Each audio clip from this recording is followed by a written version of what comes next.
The story of the time-traveling school bag. Yesterday, Ria found a strange school bag in her attic. She opened it slowly and noticed a shining clock inside. When she touches the clock, something magical happens. The room starts spinning around her.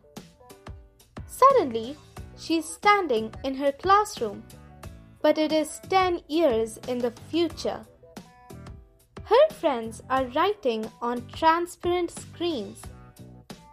The teacher is explaining a lesson about robots.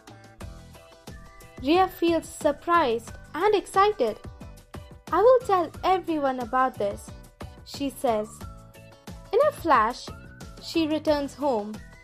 She has discovered something unbelievable. She has learned that time is full of surprises. From that day on, she keeps the magical bag safely. Thanks for watching. Bye bye.